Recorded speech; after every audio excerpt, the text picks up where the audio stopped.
Reporter impact. Ernakulam Thrikkakara സഹകരണ ആശുപത്രിയിലേക്ക് മലിനജലം ഒഴുകുന്നത് തടയാൻ യോഗം വിളിച്ച് KMRL. യോഗത്തിൽ നഗരസഭയുടെയും ആശുപത്രിയുടെയും പ്രതിനിധികൾ പങ്കെടുക്കുന്നുണ്ട്.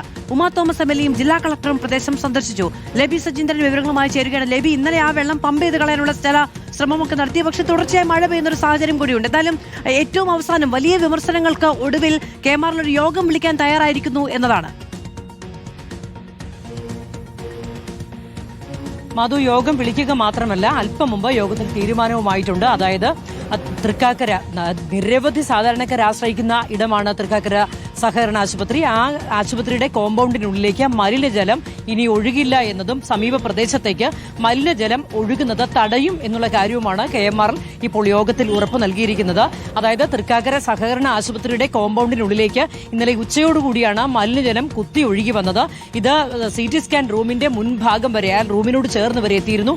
രോഗികളും കൂട്ടിരിപ്പുകാരുമെല്ലാം വലിയ ഭീഷണിയിലായിരുന്നു. പകർച്ചവ്യാധി ഉണ്ടാകുമോ എന്ന ആശങ്ക. ഇത്രത്തോളം മലിനമായ ഒരു സാഹചര്യത്തിൽ അവിടെ ഇരിക്കുന്നവർ വലിയ ബുദ്ധിമുട്ട് അനുഭവിച്ചു.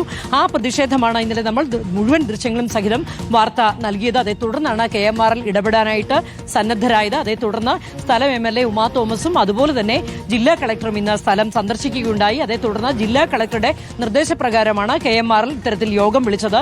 യോഗത്തിൽ നഗരസഭയുടെയും അതുപോലെ തന്നെ ആശുപത്രിയുടെയും അധികൃതർ പങ്കെടുത്തു. നാട്ടുകാരുടെ പ്രതിനിധികളും ഉണ്ടായിരുന്നു. ആ യോഗത്തിലാണ് ഇത്തരത്തിൽ അശാസ്ത്രീയമായി കൊച്ചി മെട്രോ നിർമ്മാണവുമായി ബന്ധപ്പെട്ട KMRL ഇത്തരത്തിൽ അശാസ്ത്രീയമായ വേസ്റ്റ്, അതുപോലെ തന്നെ പൈലിംഗ് നടത്തുന്ന മണ്ണ്, ഒപ്പം തന്നെ ചെളി, ഇതൊക്കെ ഇങ്ങനെ അശാസ്ത്രീയമായി നിക്ഷേപിക്കുന്നത് തടയും. അതല്ലെങ്കിൽ ഈ രീതിയിൽ പരിസരത്തുള്ളവരുടെ എല്ലാ വീടുകളിലേക്കും ഇന്നലെ രാത്രി ഇതുപോലെ തന്നെ മഴ കൂടിയപ്പോൾ മലിനജലം മുഴുവൻ ഒഴുകി ജനവാസ മേഖലയിലേക്ക് എത്തി.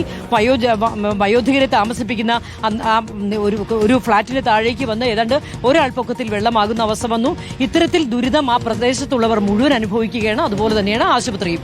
ആ വാർത്ത ഇപ്പോൾ ഫലം കണ്ടിരിക്കുന്നു. ഏതായാലും ഇനി ഇത് ഉണ്ടാകില്ല. മലിനജലം ഇത്തരത്തിൽ പരിസരത്തേക്ക് പരന്നൊഴുകുന്നത് തടയും എന്നുള്ള ഉറപ്പ് KMRL ഇപ്പോൾ നൽകിയിരിക്കുകയാണ്. മാധു, ലബി സജീന്ദ്രനാണ് വിവരങ്ങൾ നൽകിയത്. ഇപ്പോൾ യോഗം വിളിച്ചിരിക്കുന്നു. യോഗത്തിൽ തീരുമാനവും ഉണ്ടായിരിക്കുന്നു. അത് ഒഴുകുന്നത് തടയാനുള്ള നടപടികൾ സ്വീകരിക്കും. ഈ മലിനജലം ഒഴുകുന്നത് തടയാനുള്ള നടപടികൾ സ്വീകരിക്കുന്നത്. പകർച്ചവ്യാധി ഭീഷണിയിലേക്ക് ഒരു ആശുപത്രിയുടെ ജീവനക്കാരും അവിടെ എത്തുന്ന രോഗികളും ചെല്ലുന്ന ഒരു സാഹചര്യമാണ് ഉണ്ടായത്. ഇത് ഒറ്റ ദിവസം കൊണ്ട് സംഭവിച്ചതോ ഈ മഴക്കാലത്ത് സംഭവിച്ചതോ അല്ല എന്നതുകൂടി പ്രേക്ഷകർ ആലോചിക്കേണ്ടതുണ്ട്. അവിടെ ആഴ്ചകളായി തുടരുന്ന പ്രശ്നമാണ്. ദുർഗന്ധം കാരണം ആ പ്രദേശത്തേക്ക് പോകാൻ കഴിയാത്ത സാഹചര്യത്തിന് നേരെയാണ് നിസ്സംഗമായ സമീപനം ഉണ്ടായിരുന്നത്.